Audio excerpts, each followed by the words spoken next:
Salut et bienvenue dans cette série de vidéos qui sera consacrée plutôt au sujet de l'intelligence artificielle. Alors l'objectif de cette série de vidéos, c'est quand même de pouvoir discuter avec différentes personnes qui sont quand même dans le domaine de l'intelligence artificielle afin d'avoir leur avis sur l'explosion que l'intelligence artificielle a dans notre société depuis quelques mois.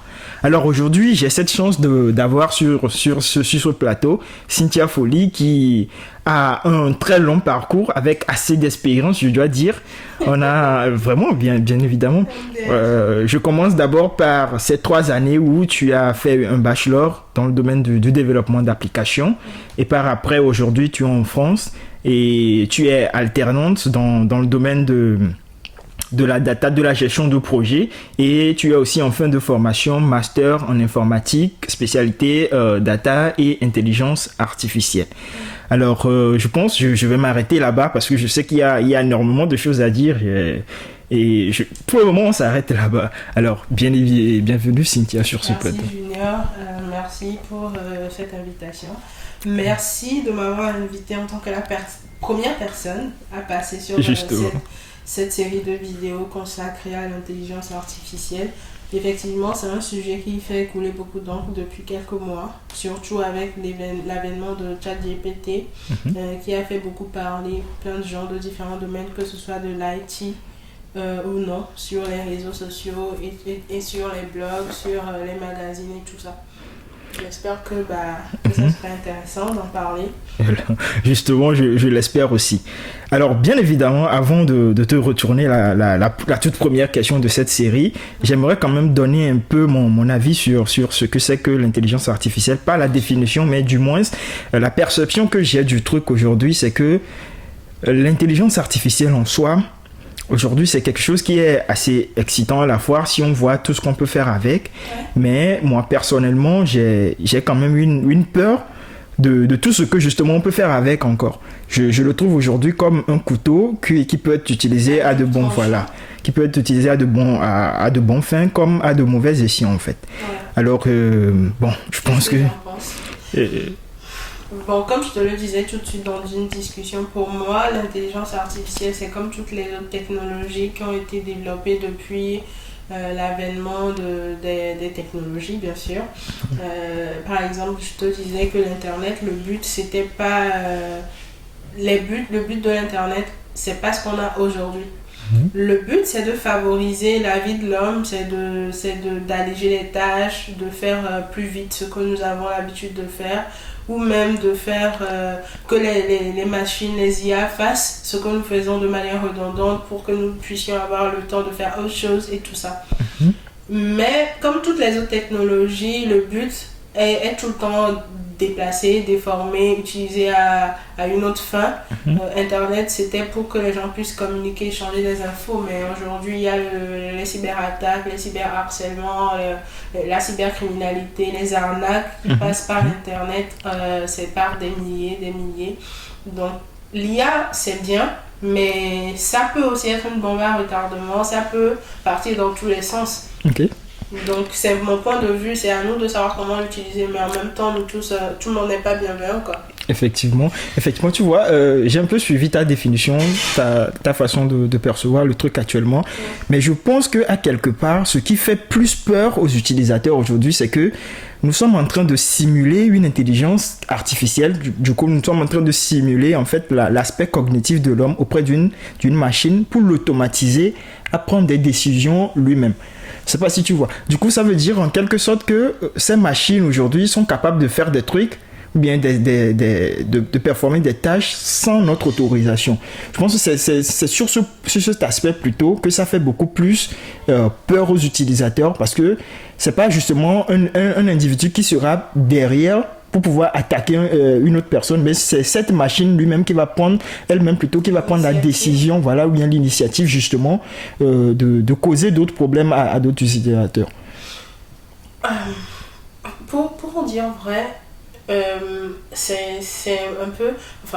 l'IA, cette machine-là, c'est vrai, on lui donne beaucoup d'informations, on lui donne une connaissance. Je ne sais pas si je dois dire que l'IA, on lui donne la capacité de décider tout seul, mais en même temps, ça dépend de comment elle est programmée.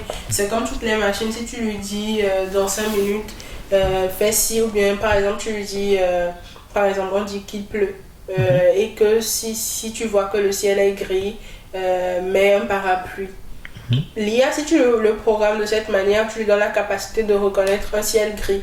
Et tu dis if the sky is do this. S'il voit que le truc est comme ça, il va le faire. C'est pas l'IA qui décide, c'est ce que tu lui dis de faire en fait. C'est nous qui décidons, mais c'est nous qui lui donnons cette capacité-là. Tu vois ce que je veux dire ou pas? Maintenant, à force de faire ça, tu vois, l'homme est excité en fait par tout ce qui est scientifique. Plus il trouve que ses résultats sont exceptionnels, il veut en faire plus. Donc, tu peux développer un truc qui va te tuer plus tard. Parce que tu lui as donné la capacité de le faire. C'est pas le truc qui s'est auto-créé. C'est la seule chose que je pense que... Je ne pense pas que l'intelligence artificielle puisse décider tout seul, à mon avis, non. Bon. Il décide sur ce qu'on lui dit, en fait.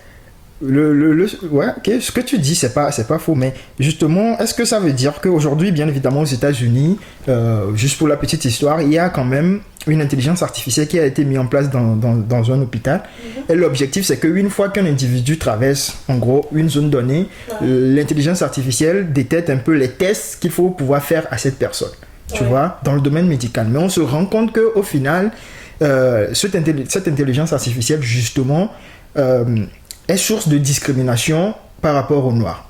Ah oui, tu vois, effectivement.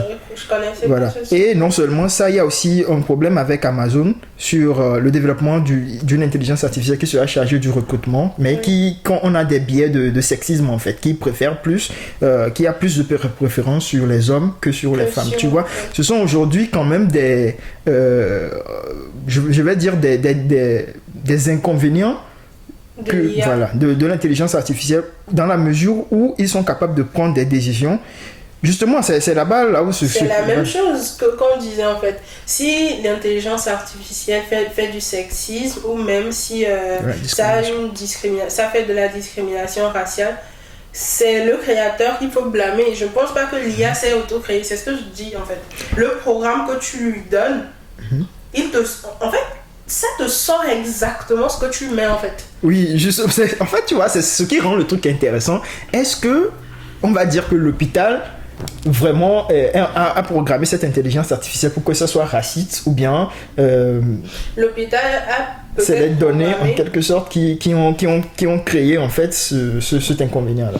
L'hôpital, tu sais que quand tu crées une intelligence artificielle, tu fais de l'apprentissage avec cette IA.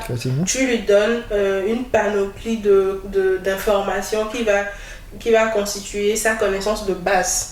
Maintenant, si au cours de cet apprentissage-là, je ne sais plus si c'est ce ou bien c'est bref, au cours de ce processus d'apprentissage, quand tu donnes que des infos sur une certaine catégorie de personnes ayant une certaine catégorie de peau, sachant que vous êtes dans un environnement où il y a des Noirs, des Caucasiens, je sais pas, des Asiates, tu vois ce que je veux dire? Si tu te consacres que sur la peau blanche, c'est normal que l'IA ne reconnaisse pas quelqu'un qui a la peau noire, parce qu'il n'a pas été entraîné à ça. Tu vois ce que je veux dire? Et maintenant, prenons le cas de l'IA qui fait le recrutement chez Amazon. Si ça fait du sexisme, peut-être parce qu'il n'a pas été entraîné assez avec des profils féminins. Même dans les profils féminins, il y a différents types de profils féminins. Tu vois ce que je veux dire? Il faut que ça contienne, enfin, que les données d'apprentissage qui constituent la base de connaissance de l'IA contiennent toutes les catégories de données. Nous sommes dans une société très diversifiée. Il faut en tenir compte, même dans l'IT, dans les développements, dans les infos qu'on donne aux IA, pour qu'eux aussi puissent plutôt travailler en tant que technologie, tenant compte de la diversité en fait. Tu vois ce que je veux dire? Donc c'est pas l'IA qui fait du sexisme ou de la discrimination raciale, c'est le programme qu'on lui a donné, les connaissances qu'on lui a données.